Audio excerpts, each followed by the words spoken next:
Information as far as online readiness. So I'm asking questions to see, you know, um, do you have a laptop that is in working condition?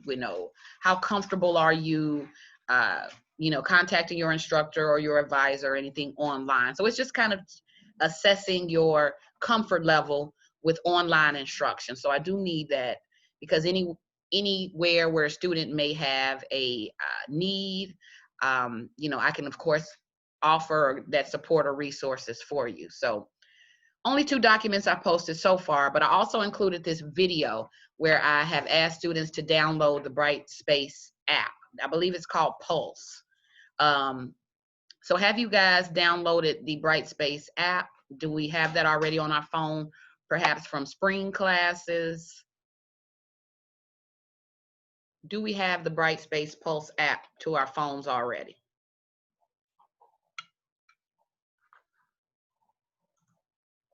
I see yes, I see yes. All right, awesome. Okay, so I won't spend too much time here.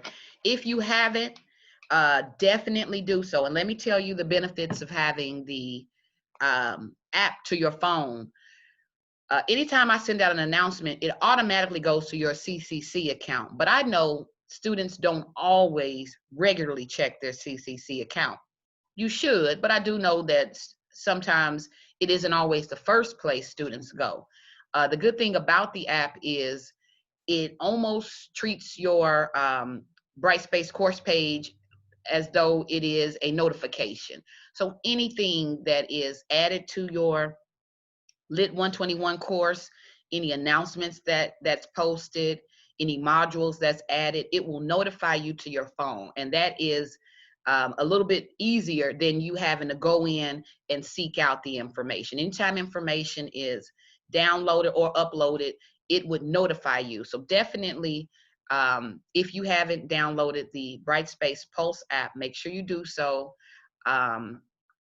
Because again, the class itself is administered through this Brightspace course page. So you want to have access to it. All right, so a little bit of information there in terms of how to navigate. And I do know that you guys may know this already, but I don't want to assume anything or take anything for granted. So we're going to go again, first day orientation through the syllabus with the fine-tooth comb. We also have a reading at the end of class, but before I get ahead of myself. All right, every week, what you guys will learn about this course is the lessons are dispensed in weekly modules. So let me show you. Every week, I will post a module, and that module will be complete with any reading assignments, any, let's say, discussion board or essay assignments, anything that pertains to the class or any assignments that you should be submitting for that week can be found in the weekly modules. So you guys will see here under content, you guys see the table of contents to your left. Click here on module 1, orientation week. It gives a list of the assignments or readings that we will cover or discuss this week. So you guys see module 1 is already uploaded. I don't know if you've gone through already and kind of, just peeked around our course page, but for week 1 module, there is always the assumption that once I post the module, it is the student's responsibility to read the documents in the module and to complete assignments. So that is a given. Anytime a module is posted, it is the student's responsibility to read the information covered in the modules as well as complete the assignments. So in addition to dropping the weekly modules, I also drop weekly checklists. So it helps students to stay on track or stay organized with the assignments that either they have to read or complete that week. So here's a quick peek into week 1 module. So I have a video here where it covers the top 5 traits of an effective online learner. And that's more so for the student. That's kind of giving you an idea of these are the traits that I expect you to operate with in the class in order to be successful. So again, it gives a really good breakdown on that. There is a large leap from what we were doing in the face-to-face classroom and what we're doing online. So it does require a bit more. It requires a bit more discipline. It requires a bit more, time management skills, some cases multitasking skills. So the effective online learner will have to operate differently than how the student operated in a face-to-face class. So I kind of laid that out with the introduction of this video. So you guys will take time to view that. The homework specifically for tonight, what you guys will be reading in preparation for Wednesday's class, I have that here. But again, I'll go over it more in depth at the end of class. Since this is a literature class, let me give you a quick heads up / early warning. Literature class equals reading. A lot of what we do in this class is based on your reading. So it's really important to know coming into the class that this is a literature course, heavy reading.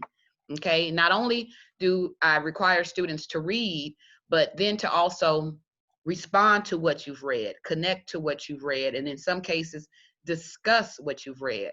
So this whole idea of, read chapters 1 or 2, it goes a little bit further in a literature class.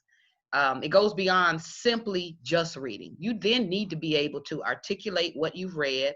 In some cases, you'll need to be able to connect to in order to write about what you've read. And in our regular class meetings, a lot of our discussions are based on what you've read. So this particular handout, Notes on How to Read African American Literature in this course, is really important in you getting the most out of what you read. Okay, so we'll talk a little bit more about this. And another assignment in the weekly module for week 1 is the welcome videos. So at some point this week, students will be recording a video of themselves where they're introducing themselves to the class.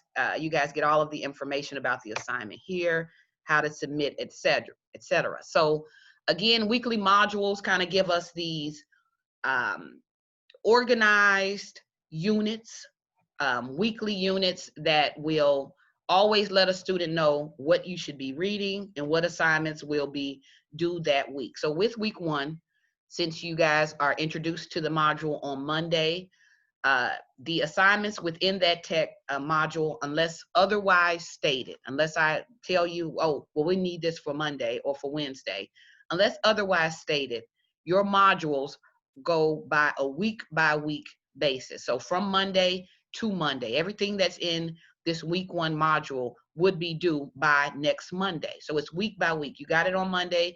You have an entire week to read and complete the assignments unless otherwise stated. And overall participation in class, overall engagement is all based on not just showing up or being present in class, but it's all based on what you do. So in order, let's say, to receive participation points or engagement points for week 1 module, that student not only read the documents, but completed the assignments. Students who do not complete weekly modules, it normally affects their participation, engagement grade, and also it puts that student at risk of being dropped from the class. So we'll talk a little bit more about that as we get into the syllabus, but just know that the Brightspace course page is designed to house all of the documents and materials you'll need in order to navigate and be successful in the course. A lot of the information I give in terms of reminders, homework reminders, announcements, maybe I'm changing a reading assignment or a due date, it will all come through our course, Brightspace course page, okay? So you guys see that.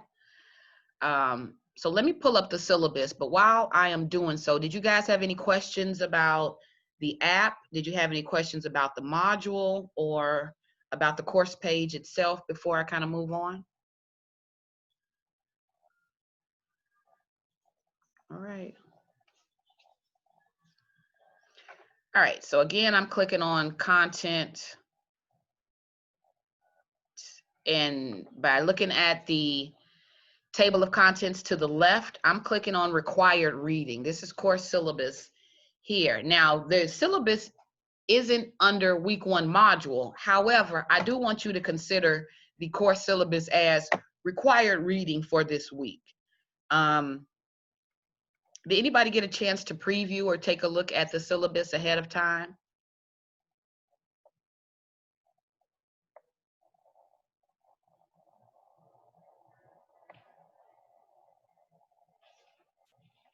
I see a yes.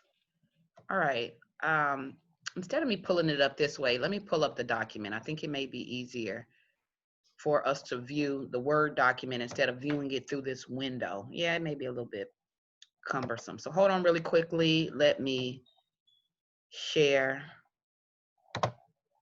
through Word. So give me 1 second. As you guys will see, oh, look, my computer. This class session is being recorded. I always want to kind of give a disclaimer anytime we're being recorded. So know if you have your video open, or if you have a picture of yourself posted, just be mindful that our class meetings are recorded in case a student is absent and need to kind of review a class that they missed. But also for privacy reasons, I do want to always give you guys a heads up in terms of what perhaps you may not want shared either in video or things like that. Okay. All right.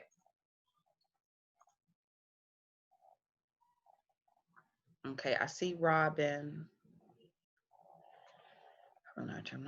Okay, well, that's awesome. That's a good thing about today's class. Today's class is really is an orientation to help with the understanding in terms of how we operate. So one thing to walk away with, Robin, is your go-to in terms of this class, where you'll find documents, correspondence, any communication, any idea about your grades. It's all housed in Brightspace on our course page. So right now, if you guys haven't start it, click it as a favorite, bookmark it, some way to where you can always access our course page, in addition to also downloading that Brightspace app. That is the easiest way to kind of really stay in touch with the course. All right, so let me pull up our syllabus. So give me 1 second. So I see some of you said, yes, you had an opportunity to view the course syllabus. I hope I didn't run anybody away. Anytime I look at my syllabus and I'm thinking, oh, it's about 9 to 10 pages, I don't want you guys to feel overwhelmed by that.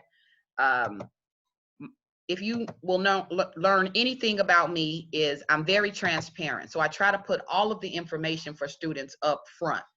I don't want for later in the semester for a student to come out and say, I didn't know, I had no idea, I didn't know we were being assessed on this. So I put everything out in front of you.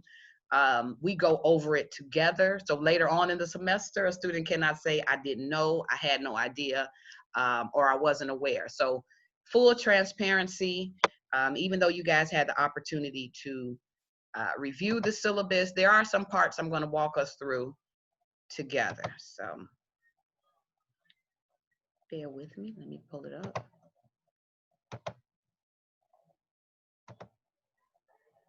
Sometimes I can have too many screens open and it can take a very long time to pull up like now. So bear with me. All right, here we go.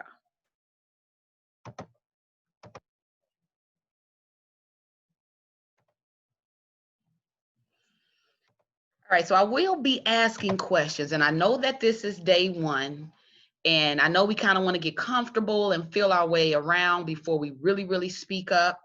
But this, again, as I stated in the first few moments of class, this is what I call low enrolled course. So that means the number of students at any time in this class will not exceed 10.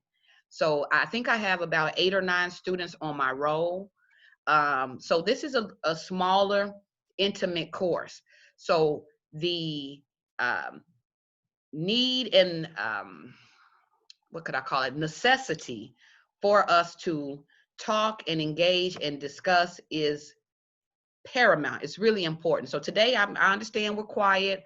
We'll feel our way out, but as we get more comfortable and as we kind of get through the semester, our 12 weeks together, what drives the class are our discussions. It's the ideas that you bring in about the reading. It is your responses to certain topics or ideas presented in the reading. So just know this, a large part of class will require you guys talk and you guys share. So I want you to know that, get your minds ready, feel comfortable with that, but the course will be unsuccessful without it. Like, this cannot be a quiet course. It really will not work if my voice is the dominant or main voice in the class. So we'll get to that in just a moment. Again, this is the Lit 121 course, Section E. Make sure you all are in the right course. A little bit of information I have up here up top. Let me use my spotlight.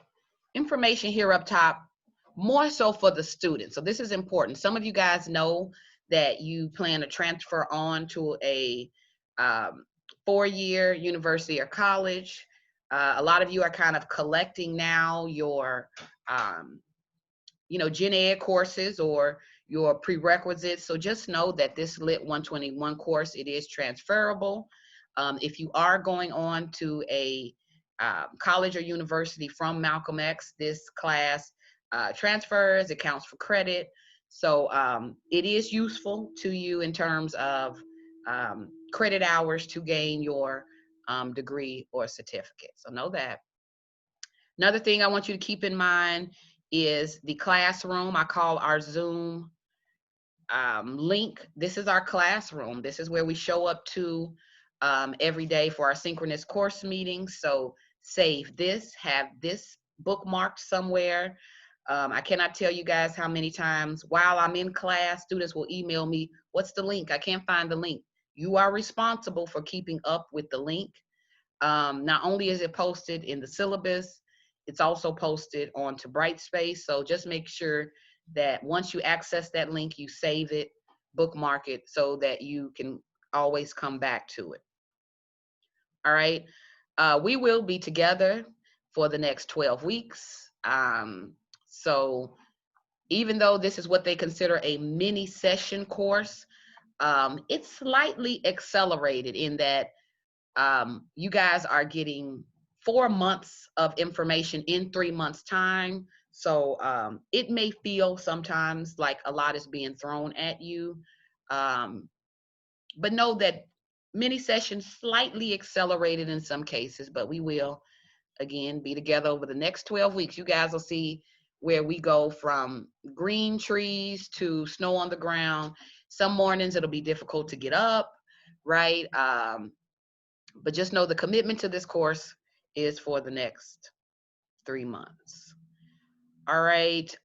Something else to be mindful of. Oh, I like this right here. If you guys can kind of see where my mouse is, where it says expected study hours outside of class.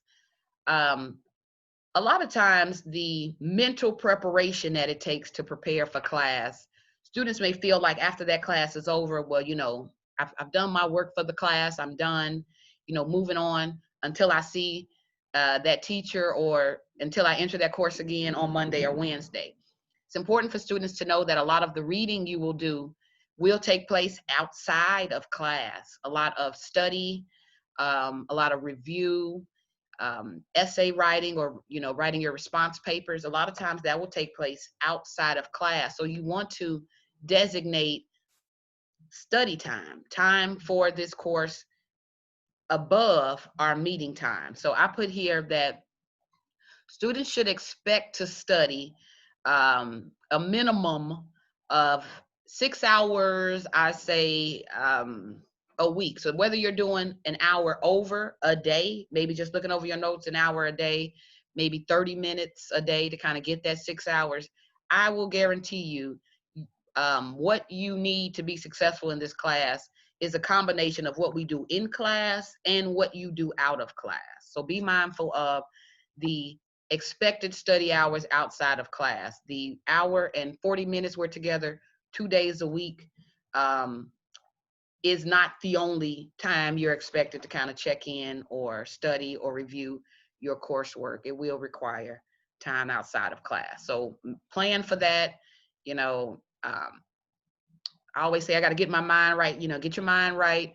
But this course will take some considerable time outside of class. You may have a particular chapter to read that may be a 15 to 20 page chapter, right? So sometimes, again, the assignments for the course will require time, study time outside of our face-to-face meetings. Here's a little bit of information about me. I'll give more, but again, just quick contact information. My name, I'm your instructor, Aletha Cole. You guys have seen how I've included the information about Osborne, and I want you to be mindful of that because all of the email correspondence you'll get from me will come from my email address, aosborne2. So you may get this email and say, who's A. Osborne? So just be mindful of the name nuances. Everything on paper will show up as Osborne, but I do have a preference for Cole, or you can call me Aletha, whatever your preference is.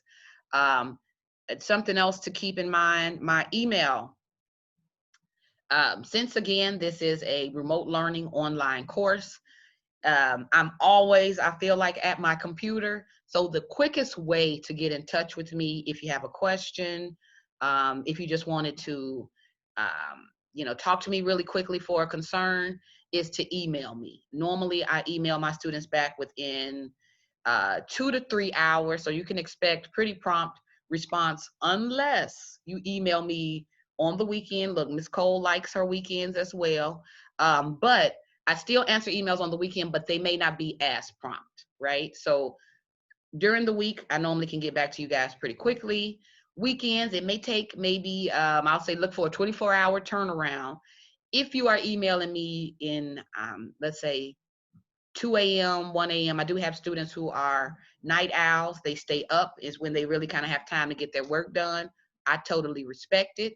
Just be mindful that if you're emailing for a response late in the evening, you may want to wait or look for a response for that, you know, during what I call, you know, daytime business hours, right? So be mindful of that.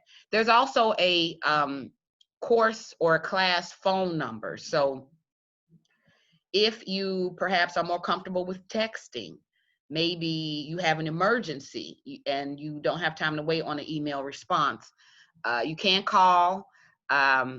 The Google Voice number for the class is listed there. That's 708-872. Just like I'm telling you guys to have the Brightspace app saved, you can also save this phone number in your phone. You can save it as Lit 121. You can save it as Miss Cole, whatever your preference, but that is a way to get in contact with me about the class. Course website, so that is the Brightspace page. Here you guys see I have highlighted my office hours. And this is really important. With us losing that face-to-face access to each other, students used to be able to come and see me in my office suite. They used to be able to stop me in the hallway.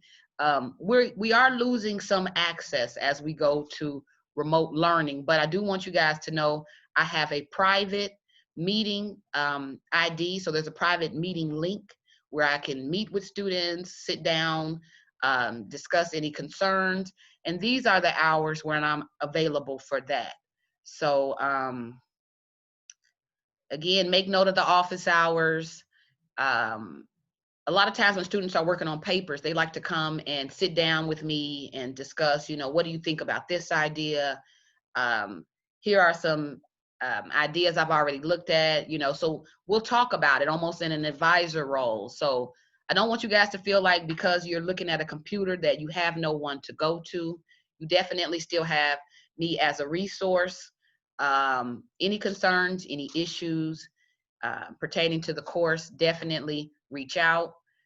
And if you are looking at the office hours and you feel like, you know, they all conflict with your schedule, I'm also available by appointment. So if you, again, need to meet with me, you have any concerns, I just kind of noticed where a student dropped in a chat that, you know, this is all a new process, you know, how you're kind of learning. It may take extra time with your instructor to, you know, make sure you don't fall behind or that you get questions answered. So this information really important, instructor information. This is how you contact me and get in touch with me outside of class. So circle, highlight, underline that information. All right, course description. Because it's not just enough that I tell you guys this is a Lit 121 course where we kind of focus in on contemporary African American literature. This course is designed specifically to introduce the student to certain ideas and concept about African American literature. So this particular course is a survey of major African American writers from the period of Harlem Renaissance to present day. So even though this is a contemporary African American literature course, we do look at the history of that literature. We do go back as early as the slave narrative. We look at the various movements that brought us to the contemporary movement. We also look at present day movements in African American literature, what we call Afro-pessimism. So the text, which we'll talk about that in a moment, of Christina Sharp and Ta-Nehisi Coates, they are contemporary authors, but they write more so, or their writing more so can be categorized as the Afro-pessimist literature. So we'll talk about that. That's something new we are discussing this semester.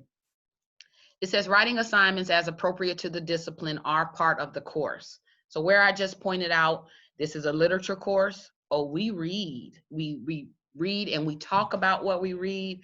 There is also a writing element of the course as well. This course will examine the significance of an African American literary tradition in the specific context of the contemporary the contemporary American and global worlds. We will begin by positioning African American literature within an American literary history. So we talked about that history. We'll also look at African American literature as a tradition in its own right, and as a lens through which we can see contemporary African American culture as a whole. Okay. These cultural texts will allow us to see the ways in which African Americans have contributed to, have been influences by, or influenced by, and have transformed America, you know, through literary work, that aesthetic, cultural aesthetic, because we also talk about art, we talk about music. So it talks about literary traditions as well as African American culture as a whole. So it's all covered. We will also closely consider verbal and literary modes. So we talk about things like metaphor, satire, symbolism. We talk about those literary modes and how they have created a unique African American literary voice and how that voice has transformed this contemporary moment. In this course, we will be interrogating not only the historical and political context of the works, but we also look at the ways in which gender, sexuality, and class specifically informs the work. So we go beyond just the words on a page. We look at the context in which those words were written. We look at the historical placement of a text. We look at the political and social influences of that text as well. So it's all considered in our reading and analysis of contemporary African American lit. All right, so know that. Course methods of assessment, I can kind of breeze through this. There will be lots of times that I'm assessing the class. Anytime we think of assessment, right, we think of quizzes or tests, but assessment can take on many different forms. Sometimes, like I just did with that quick check-in question when you guys entered the classroom, that's me kind of assessing or checking the temperature, right? Let me make sure everyone's here. Let me make sure we're kind of all, you know, in line in terms of what we'll discuss. Sometimes I'll ask students questions about what we just read to make sure students are retaining it. So I ask questions. I just need you to know, a lot of times I'm asking questions. What did you think about the text? Did anybody notice this in the text? So those may seem like just discussion questions, but they are my opportunity to assess student learning, to assess who read and who didn't read, to kind of also assess what you guys are picking up in the reading. So multiple methods of assessment in the class: discussion questions, questionnaires. You guys see the survey that I've posted, um, reading questions, discussion questions. Those all work as, along with quizzes, all work as methods of assessment. All right. Course objectives of the class. Anytime you're looking at course objectives, you always consider what is the goal, or what is this course designed or expected to teach me, right? What should this course be doing, right? So it says this course is expected to cover. So it's expected to cover the writings of African American authors from Harlem Renaissance to present. Even though I've already let you guys know, we do start with that slave narrative. We do go back a little bit further. This course is expected to cover political, historical, and cultural contexts that help to shape the text. So again, we don't look just at the text itself. We look at the influences, many influences that went into the writing, shaping of that text.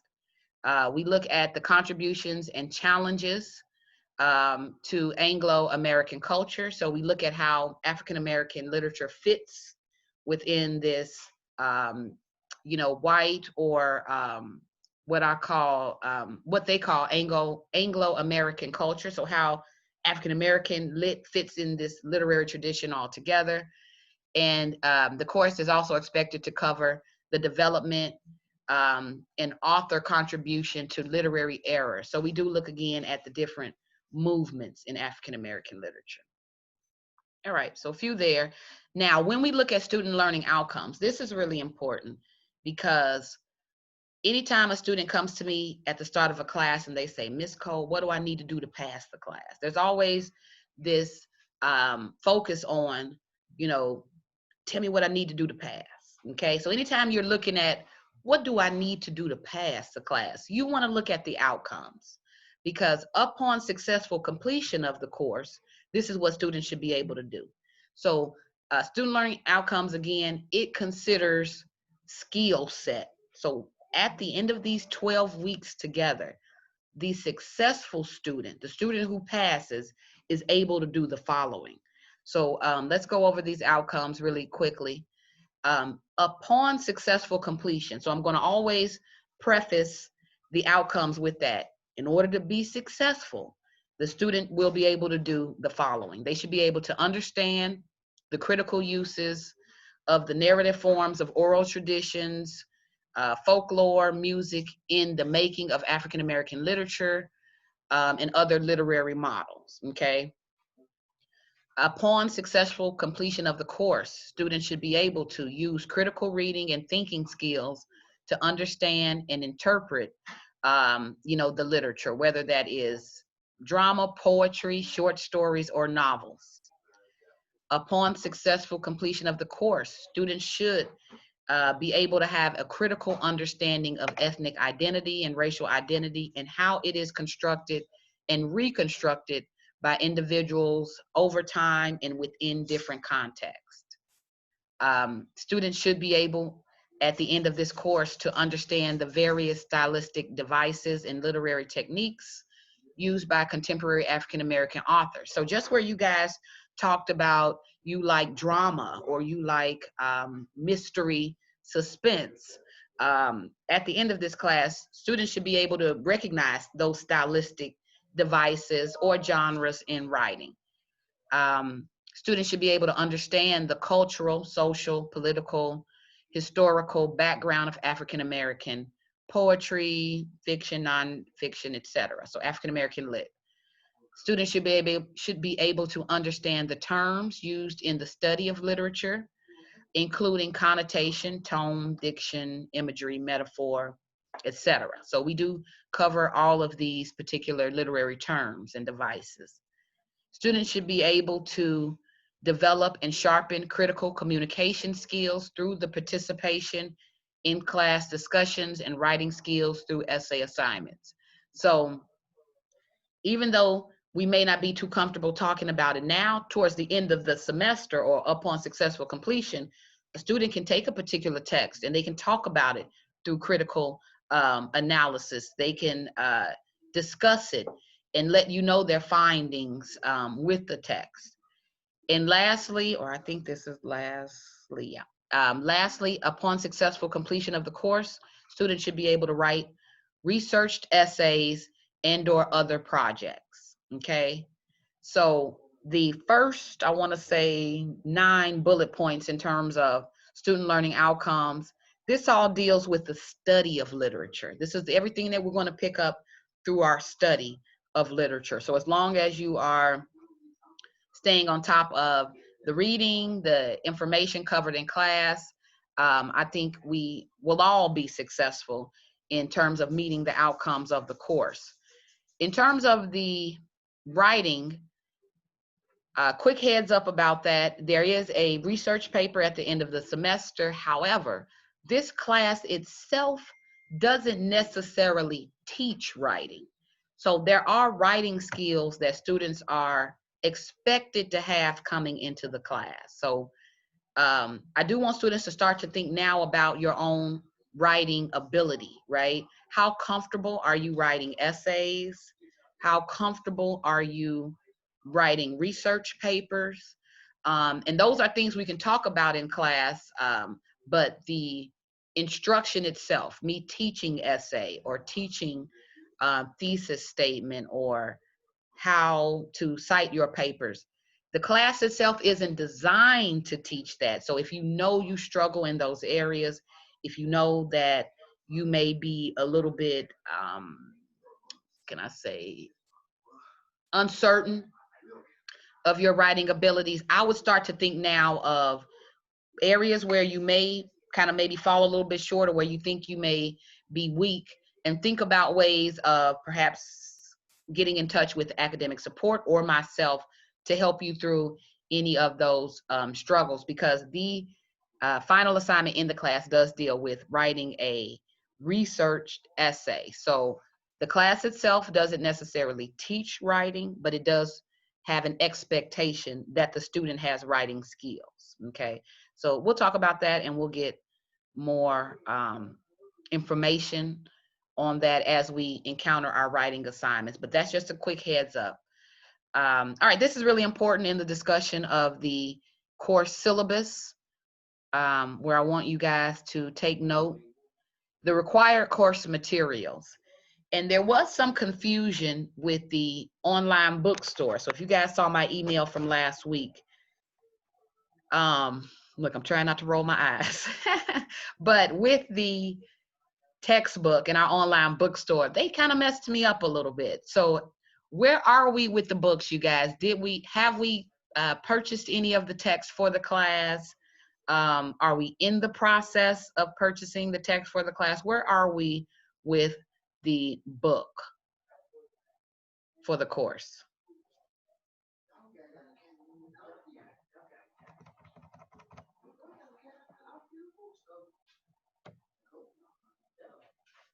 Okay, so I see Tasha, the book's coming next week. Tasha, let me ask you this.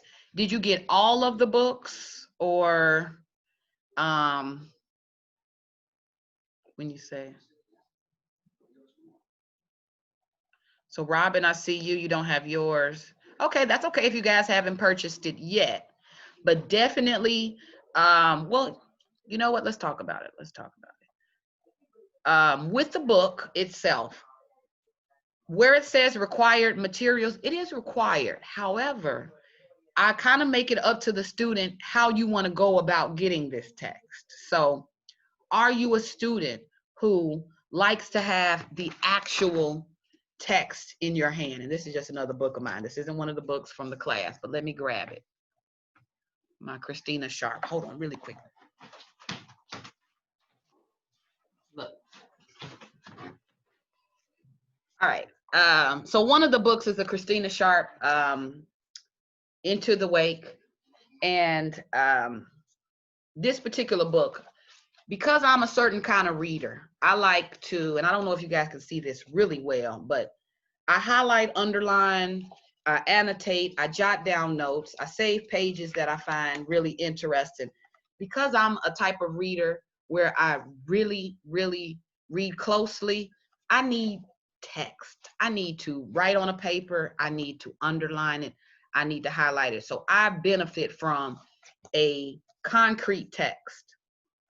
Now, some of us, we can read digitally. You can read it on a screen and you don't mind that. You can just, like I can retain it, print text. Some of you can read and retain it digital text. So I want us to identify how we learn best and then make a decision about our books, you know, in relation to that. Because with this text, the Henry Louis Gates text, the anthology, I would like us to get this text because it's filled with really good information, but it's a really big book. It's pretty cumbersome. So again, if you feel like, you know, anytime there's a reading assignment Ms. Cole gives, I can look up that text. I don't necessarily have to buy the book. I'll allow you guys to make that determination based on, you know, of course, economic need. I know that the text costs money. In some cases, if you feel that based on your skills, how you are as a reader, if you feel that you can read the electronic versions, then get the electronic versions. But in one way or another, the texts are required. They are mandatory in that reading assignments, paper assignments are attached to the text, okay? Now, how you go about getting them, I do want students to know you have flexibility. Maybe you found a ebook version of this text, so you prefer not to have the actual print. You guys can make those executive decisions. I want you to learn how you learn best, okay? For me personally, reading things on a screen, I just don't retain things that way. So it is the note-taking, the annotation, the kind of really going back and revisiting, going back to that same spot. That's how I pick up and retain best. So I need books, I need tangibles. But it will depend again on the student. But this text, the anthology, most of our readings will come from the Henry Louis Gates text, okay? So if you don't get any of these, if you don't get the Ta-Nehisi Coates or the Christina Sharp text, I would roughly recommend any text that you are getting, definitely get the anthology. And again, the reason for that is everything that we are discussing this semester about contemporary African American lit, it's housed in that anthology. They introduce each movement. So where we talk about the naturalism, modernism, realism movement, the Black arts movement, the Black power and civil rights movement, the anthology does a really good job of breaking those movements down, giving good information, introducing you to authors. So this, I would say, if you have to get any book, plan to purchase the anthology. These other two books you can find digital versions if you prefer, okay? So I myself, I have the ebook of the Ta-Nehisi Coates, Between the World and Me. But even with the ebook, I can still make notes and, you know, manipulate it. So I'm okay with that. With Christina Sharp, I have the actual text. So again, you guys, it's up to you. Let's see. So what other course I'm taking is confusing. I see you, Jayla. So in terms of with the book, use the syllabus to kind of help with that confusion. Use the syllabus to, these are the books I need. If you're getting anything right away, I would say get that anthology right away. The Ta-Nehisi Coates book, we read it throughout the semester, so you definitely want to get it. The final essay is based on that text. But Christina Sharp, we read along. We read her throughout the semester in concert with the text we're reading in the anthology. So nothing on here is busy work. We do read and engage in all of the texts, but I did want to throw it out there to you guys. Kind of look at how you would like to acquire these texts. Do you want the digital text or the print text? And then to make your decision accordingly, okay? So in addition to these texts, there will be other supplemental readings that I'll introduce. A lot of times you'll find them in your modules. So any announcements about that, those will be made in class so you guys will know. But the word required course materials, this isn't a suggestion. I wouldn't try to wing it and see if I can make it without the books. You will definitely need the books. Again, this is a literature course. It's all about the literature. It's all about our reading and what we take away from it. So work as soon as possible in coming up with a plan or a way that you can acquire these texts, okay, for those of you who haven't ordered it as of yet. All right, so additional required course materials I want you guys to be mindful of. Because a lot of the texts we read may be historical texts, so they are written using vocabulary that we may not use now. I do encourage students to have a thesaurus and dictionary app on your phone that you can kind of readily access. I really want to make sure we are not reading unfamiliar words or unknown words and treating them kind of as a speed bump. With the literary course, symbolism is important. You could see a word that you may not know or be unfamiliar with, but that word could have heavy meaning in the text. So we want to really, what can I say, hone those critical reading skills. Any word you don't know, any word unfamiliar, we look it up. So we have to make sure we're comprehending what we're reading to get the most out of the text. So I do ask or require that students have access to college level dictionary and thesaurus. Oh, I have that twice. Look, that's how important it is. I also require that students have access to email, internet, and Brightspace. Just to be honest, there is no way, I see no road of success for the class if you cannot get online, if you cannot access the Brightspace page, or if you do not have access to internet. It is really just that blunt in that there is no path to success if you cannot get online. So access is bottom line requirements. And I also ask that you guys keep a designated folder for the Lit 121 class.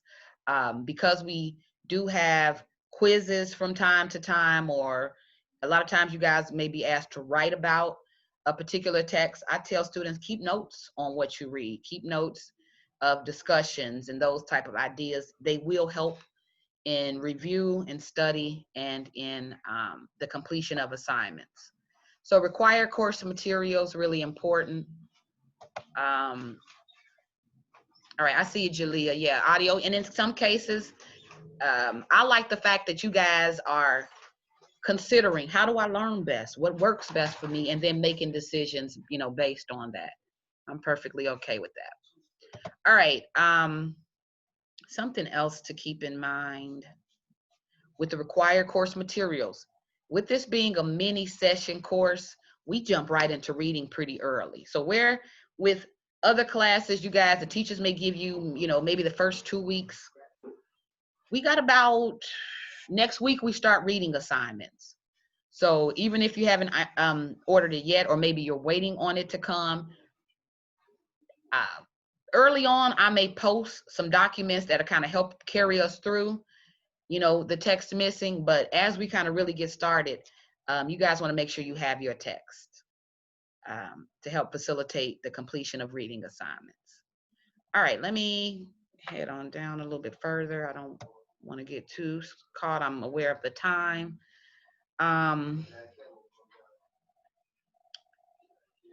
It says here, let me go back here.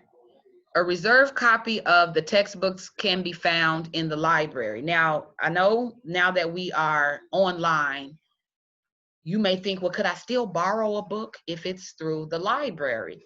And yes, the library online, digital library still has those reserved books. So again, oh, excuse me, that is another option you guys have. If you're waiting on a book, you can look at the reserved version online. So I'm making a note of that so I can make that available to you guys through our Brightspace page. All right.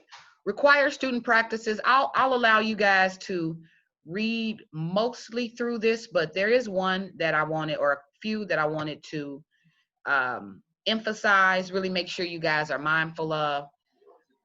One thing with us making this move to online instruction or remote learning is this whole idea of active pursuit in college citizenship, right? Before, we used to really be on attendance. Students must make sure they attend class. But what does that look like when we have the remote learning classroom? So required student practices considers that question. So it says here that I am of the optimistic belief that most students enroll in their courses with every intention of actively pursuing and becoming a conscientious member of those courses. So rightfully, I will assume that because you signed up for the course, you plan to participate in the course, you plan to complete assignments, and to pass the course. But in some cases, that may not always happen, right? It may not always happen that way. So a student may receive an ADW at midterm if, in the instructor's opinion, that student isn't actively pursuing the course. So yes, you signed up for the class, but you don't turn in any work, or you don't show up for any synchronous meetings, you don't complete any modules. That is now what we use to determine whether or not a student is showing active pursuit, or if they are an active, engaged member of the course. So it says active pursuit is defined as regular class engagement, whether that is weekly check-ins and the submission of weekly module assignments. So I don't check, or I do not check engagement based on who shows up for our Zoom meetings. Because I know, by being a instructor, as long as I've been one, students can sign up to a class, you could put yourself on mute and you can go in the bath. We could be cooking dinner, we could be watching our show in the other room. There's lots of things we could do to finesse Zoom meetings, right? Look, I've been to my share. But what I really use to gauge engagement, who's here, who's doing their work, who's really retaining the information that we discuss in class. That's those students who are completing the weekly modules. Because if you're completing the weekly modules, you're reading, you're completing assignments. The assignments normally are based on the reading. So those are the students I can tell they're doing work, whether they showed up or not, they're engaged and getting those assignments done. So I don't want to say showing up to Zoom isn't necessary. It's necessary, but that is not the determining factor in terms of who's here, who's engaged, and who's participating. It is mainly based on those weekly modules. Who has checked their modules? Who has completed, the majority of the assignments in the module. Those are the students who are showing engagement and pursuit, okay? So where we look at required student practices, students are required to attend those synchronous class meetings and to check in with the class weekly. So Brightspace, our course page, it's already designed to flag students who don't come into the class course page, don't check modules, don't come in and complete assignments. Your engagement is tracked. So you don't show up for a week. I know. You don't open up any modules for a week. I know. I can see it on my end. So the participation and engagement are bottom line requirements for completing the course successfully. For whatever reason, because I know with us being at home, you know, the whole reality of COVID-19, sometimes your job may call you out. Sometimes while you're at home, you may realize that, especially with the cuts that they made to the unemployment benefits, you may feel like, well, I have to get a job, right? There's things that may come up during this pandemic and, you know, the current reality in our lives that may keep a student from showing up. But as long as a student is aware that at some point I have to view this video, I have to work my weekly modules, I have to make sure I'm getting my reading done, that type of participation is what's required. If you feel you can't you know, fulfill your obligation to the course, be mindful of when the last day to drop is, because I would tell my students it's better to drop or withdraw than it is to receive a W or a F on your transcript. So definitely make sure you guys are mindful, proactive. If you feel for whatever reason you're not going to be able to finish the course or be successful in the course, making the necessary arrangements. But here's a note here, you guys can see where I underlined by midterm, and midterm for us is week 6. By midterm, a student who has missed more than 3 weekly check-ins, and that's the completion of the modules, will be administratively withdrawn from the course unless that student has sought out other accommodations. So the completion of those modules, the submission of assignments, really being engaged, will determine whether or not that student will go forward in the class. So, you know, make note of that. The no-show policy does count for the mini session. So make sure you guys are reviewing this. I won't go all through it, but students during the first weeks of class who don't show up or don't check in, even though they were enrolled in the class, the registrar in some cases will flag that student and withdraw them themselves. So really make sure you're showing up those opening weeks for the class. Another thing to keep in mind, when meeting, do your best to join meetings on time and stay for the entire class meeting. Some of the students who I noticed on the roll, some of you have had me before. You guys know normally if the class says 11, we start at 11. If it ends at 12:40, we will normally end at 12:40. So we begin on time and we end on time. No, for the most part, we end on time. So please note that those students who are regularly late or who choose to leave early will have participation points deducted. Just like I let you guys know when you came in today, I don't take roll the traditional way. I don't call out names or just check off who's listed on my participant list. Roll is normally taken by who completed the check-in question, who completed that daily assignment, right? That in-class assignment. So attendance is based on engagement or participation for me, not just being there.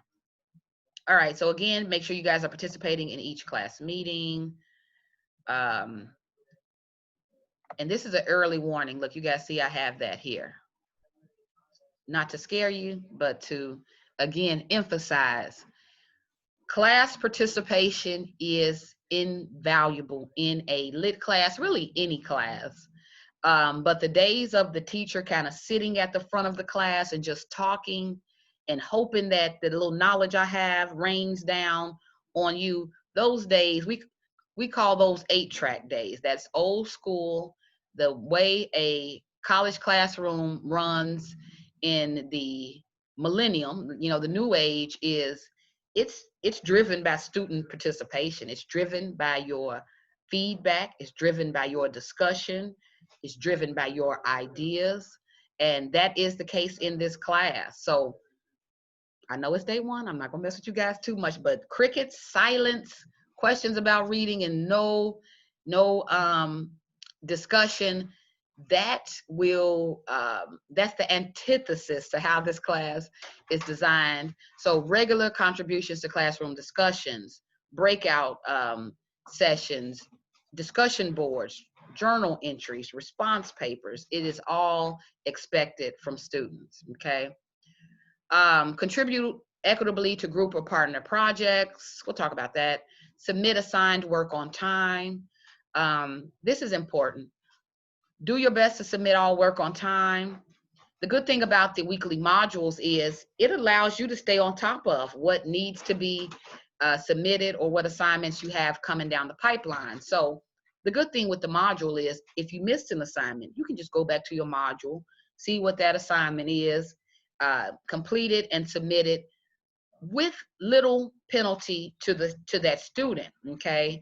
However, if you are submitting something more than a week late, if I've already gone in and added it to the grade book and you're submitting it after the fact, normally it will be deducted points or it will not be accepted. So I would think about if you're submitting anything late, anything more than a week late generally will not be accepted. So really stay on top of if you miss a day, if you miss an assignment, plan to, as soon as I'm, back on to get that assignment in, again, to bypass, negative impact or penalty.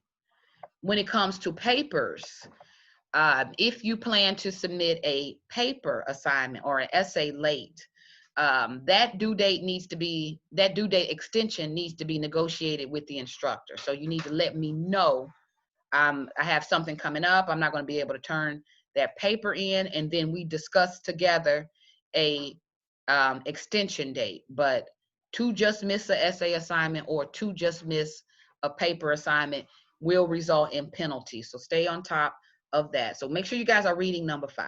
Okay, that's really important in terms of late work or late submissions. Preparing for class ahead of time is really important. As you guys know, a lot of our discussions and readings and assignments will be based on readings. So you want to be prepared with whatever the homework assignment was, whatever the reading assignment was, making sure you read it and you come to class ready to discuss. Number 7, I kind of spoke about this briefly, but in the case that you are struggling in the class, it's really important that you speak up, that you identify that you are struggling and identify the help that you may need, because it is the student's responsibility to seek out any help. But what I've included here is the link, our virtual support system or our virtual support services here at Malcolm X. Clicking on this link, I would tell students save it. It gives a full list of your advisor, contact information, navigate where you go to find grades, formerly known as Grades First, the Wellness Center, Veterans Affairs, Disability. It gives a full breakdown of student services. So definitely check that out. I tell students your tuition really pays for a lot of these services. So definitely take advantage of any of them that you need. If you know that you struggle with writing, make arrangements to see a tutor, sit down with somebody to get an extra set of eyes on your paper, etc. So all that information can be found here under the link. Number 8 deals mainly with student policies, City of Chicago's policies on academic integrity and dishonesty. I highlighted plagiarism. Something has happened since we've made a move from the face-to-face classroom to the remote learning or digital classroom, and I have found lots more of my students are plagiarizing than they did in the past. So really heavy on my discussion of plagiarism. Do your best to avoid plagiarism of any kind. Anything you submit through Brightspace, know that it scans papers for originality. So if you're going to borrow, wink, wink, anybody else's ideas, you make sure you cite them appropriately, because plagiarism, the way it is dealt with here at Malcolm X, for the first incident of plagiarism, normally the student will receive an F on that assignment. But for any incident after that, then the student kind of gets into issues with, now we have to talk to a dean. Now the instructor has to determine whether or not to keep that student in the class or whether or not to withdraw them due to academic dishonesty. So really be mindful of plagiarism. Know that a lot that has been written on the texts that we cover, I've read them. So I've researched and read quite a bit of the information that we'll be discussing. So sometimes I can recognize when I see things. Sometimes also Brightspace scans it and is aware of it. But be mindful that you're not passing off in your papers or in your writings, discussion board assignments, you're not using somebody else's words, ideas, or information and passing it off as your own. Um, of course, citing your source, research papers, all of that is okay for you to use ideas of others in support of your own. But what you don't want to do is the manipulation of passing this off as though this is my work. You want to always stay away from that in this class. So review the policy on plagiarism, review the policies on cheating. Make sure you familiarize yourself with that. Another thing to keep in mind as we're scrolling down is what I call the Netiquette Guidelines. So previously I had a class code of conduct where we looked at etiquette for the class. But since we are online, and in some cases I won't even see your faces because I don't have a video requirement in the class. It's strictly up to the student if they want to share video or not. But what I do ask students do is if you are not sharing your face, I normally can see your username. So make sure you have your name. So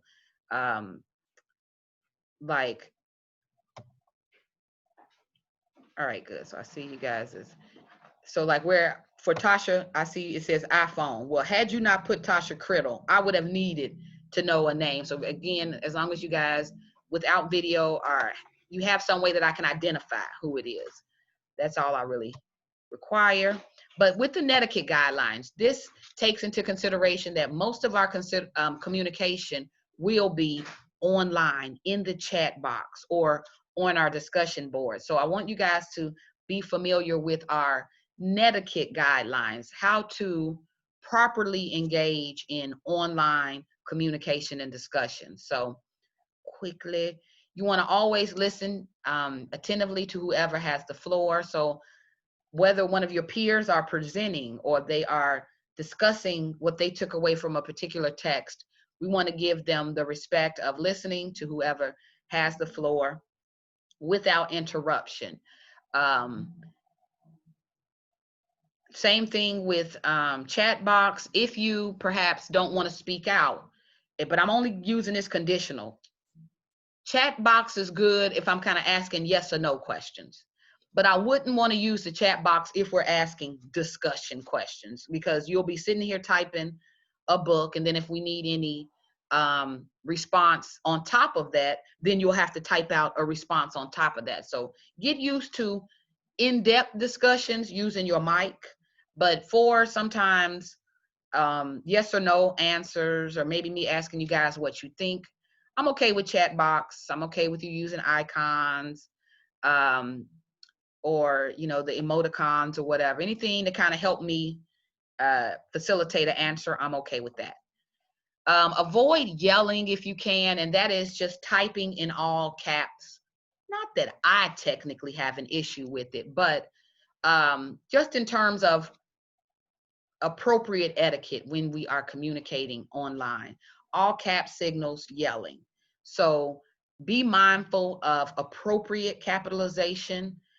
You want to capitalize people's name. You know, this is still an English, you know, lit class, so we still want to adhere to standards in academic English when you type your responses as well. Now, I don't want to turn into the grammar police or the, you know, anything like that, but just be mindful to avoid all caps. A lot of students look at that as yelling, and it can get in the way of your message.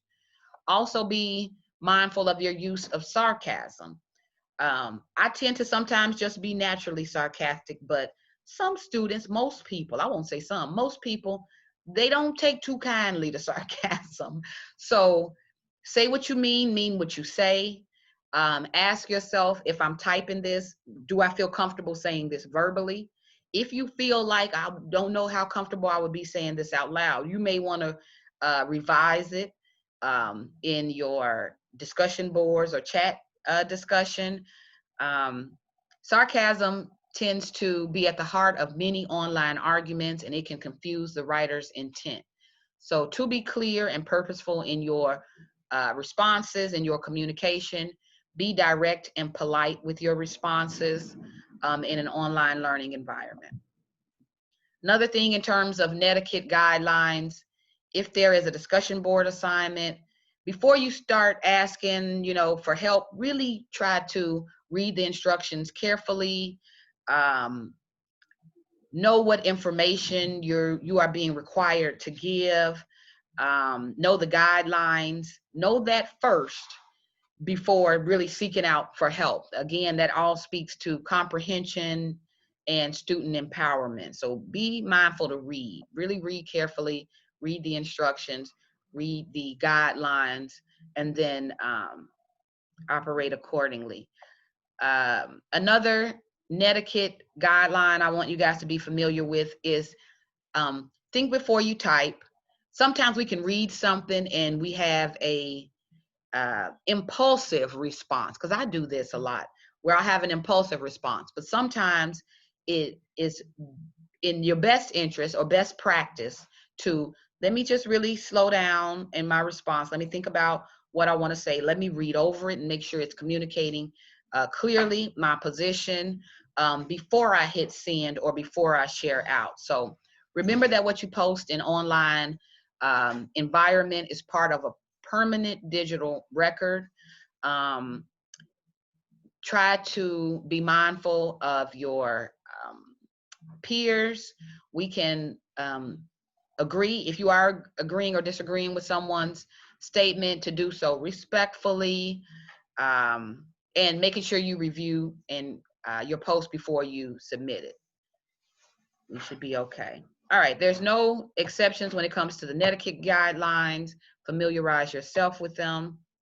There's a little bit more information I gave you guys, but with our last 10 minutes, I see I'm kind of getting to the end of class. I want you guys on your own to read this note here I made about terminology in the course. So staying away from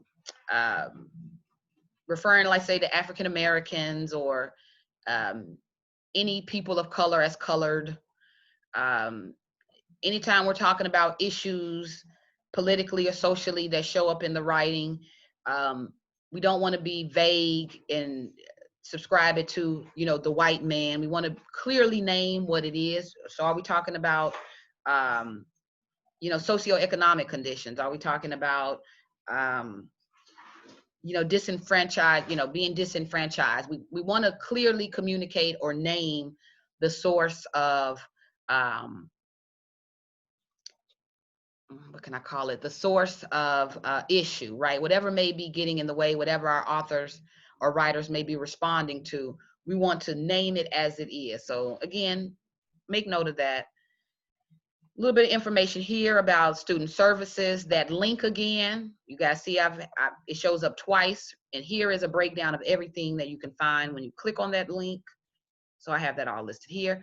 But with my last few minutes, this is what I want to quickly inform you guys of. Required coursework. So again, I've mentioned where students will say, Ms. Cole, what do I need to do to pass the class? What do I need to do to get an A out of the class, right? Be familiar with the required coursework. Everything that you guys submit in the class for a grade, it falls under this required coursework. So let's quickly look at what we will be doing over the next 12 weeks in terms of assignments. Every week, we will have weekly reading questions. So there will be questions based on what you read in this class. Sometimes it's a single question. Maybe I may put it as our check-in question when you guys come into class. Sometimes I may give you guys 2 or 3 questions. But the check-in questions, they vary. They vary in the number, and they vary in format, how you may get those questions. But plan for and prepare for weekly questions every week that attempts to understand what you took away from the reading, or it attempts to reiterate key points in our discussions or reading. So those reading questions, sometimes they'll show up as a discussion board, journal, response. Well, no, not the response paper, but again, the reading questions every week. Engagement and participation is a part of your grade in the class. So that's what you do in class and also with those assignments. So when we look at engagement and participation, we're looking at homework assignments. We're looking at in-class assignments. So anything dealing with homework in class, if we have any vocabulary assignments, any literary convention assignments, those all fall under engagement and participation. Anything we do in class and or for homework is your engagement and participation grade. There are a couple of papers that we write in the class. We have anywhere from 2 to 3 response papers. So the response papers can normally be a extended response. So think about what we do with those weekly reading questions. They will normally ask you in, let's say, a sentence, a word, paragraph. The response papers are normally taking a question that you then develop into a page or 2 essay. So we will have response papers that is a required coursework, 15% of your grade. There are peer presentations. So previously we had enough students in class where we could have group presentations, but with the smaller class participants this semester, individual students will be introducing and presenting on movements in the African American literary canon. So we will talk about Harlem Renaissance, we'll talk about realism, naturalism, modernism, Black arts movement. We talk about the Black arts movement. Each student will introduce and present on that movement before we dive into the readings and things of that. So plan for presentation. We will talk, I want to say maybe around week 3 or week 2 with an assignment list on what student will be presenting on what particular chapter or movement. So know that that's a part of your grade. There is a quiz. We have about 2 quizzes. Now I want you guys to see something. Look where my mouse is. Quizzes operate as 20% of your grade. Now, while everything else, we have the presentations, the response paper, weekly reading, they're all 15%. Quizzes are important because it, allows me to assess. We'll spend weeks, maybe 2, on a particular movement or on a particular chapter. And before we either move on or before we take on another, there will be some form of assessment to see what the student took away from that. So quizzes are important, again, in assessing critical and analytical skills in students. So I'll always give students a heads up on when we will have our quizzes. I'll normally let students know what the quizzes will cover. So students do get heads up, you do get warning, you do have time and room to prepare for the quizzes, okay? Especially that midterm quiz. All right, final project, that's also 20% of your grade in the class. And through everything we do all semester in the class, how we read, the questions that we answer from the reading, the projects or assignments attached to the reading, those all are walking us towards the final paper. assignment within the last few weeks of the semester. So we're going to set up a reading schedule for the text Between the World and Me by Ta-Nehisi Coates. And students will have to keep up with their readings of this text on top of the readings that we're doing, you know, from the anthology. So at the end of the semester, it is your reading, your notes, your analysis of the text that you will use to write a paper. So even though every day we may not talk about the Ta-Nehisi Coates text, but there is still the expectation that the student is reading that text. They're getting certain, they're pulling certain ideas from the text that will align with what we're covering in real time throughout the semester. But at the end of the semester will be the student's opportunity to talk about that text along the lines of everything else we've talked about in the semester. So maybe you would like to talk about the text in a historical context. Maybe you would like to talk about that text in a political context. At the end of the semester, students will have an assignment sheet, kind of questions related to the text that they can then explore in a 5 to 7 page research paper. Okay. So with that, we've come to the end of class. You guys see clearly the required coursework. So if I would give you guys any tips on, you know, what do you have to do to get an A in the class? What do you have to do to be successful in the course? Making sure you do your work for the class. Everything else is secondary. It's pretty much what you do that's going to determine whether or not you pass the class. Not if you were here, not if you read, not if anything like that. It's what you turn in, what you submit. It's the actual evidence of that reading and learning that will determine what you get in the class. So review the coursework. And before we go, here's a breakdown of that coursework. This is how you guys get your final grade. It's a combination of everything with the required coursework. You see that. And lastly, there is the course calendar. So this kind of gives you a week by week breakdown of what you can expect to cover. Now, don't take the literary course calendar or our course calendar as law. This is just something to keep me on track. But plan that we may get to some of these readings and we may not. What you would normally follow are the weekly modules. Okay. So with that being said, oh Lord, I'm sorry, you guys, I took all 1 hour and 40 minutes on that. But that is normally how I plan out day one. We go over the syllabus. Anybody who knows me know. I don't normally like to assume students will read it. There are some points that I want to make sure you read and that you get. So with that out of the way, for homework, I would like for you guys to review the module. Again, take yourself through the syllabus, but in that module, there is a reading by Frederick Douglass. It is his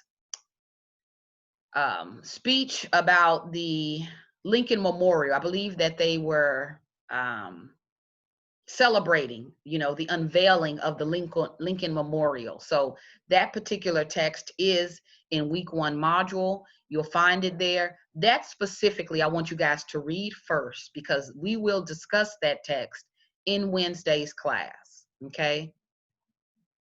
So, all right, I'll take a breath. So our required books for this class in the school's bookstore. Yes, in the online bookstore, it is there. Robin, you'll go to our class, but you will only identify. Now, the bookstore has several books. The 3 that's listed, Christina Sharp's In the Wake, Ta-Nehisi Coates' Between the World and Me, and our anthology are the 3 texts that are required. So yeah, you can get those from our Barnes & Noble online bookstore. All right, did you guys have anything else? I've taken you over and I don't want to take any more of your time. Any other questions? All right, I'm aware I may have hit you with a lot. Just make sure that you guys take any time to review the syllabus yourself. Definitely check out those modules. Read the homework in preparation for Wednesday's class. We will have some questions and discussions based on it. But the goal for the reading is for me to see how the student reads. I want to see when you read text, how do you read it? So there's going to be questions attached to your understanding of the text. Okay, so be prepared. And I will see you all on Wednesday. It's all in the module, Robin. So when you go to our Brightspace course page, the reading that you'll need to complete is all in the module on our Brightspace course page. Okay, and I'll reiterate that in an announcement. Great. So you are my quiet class. Look, I'm going to just let you guys go today and assume that you are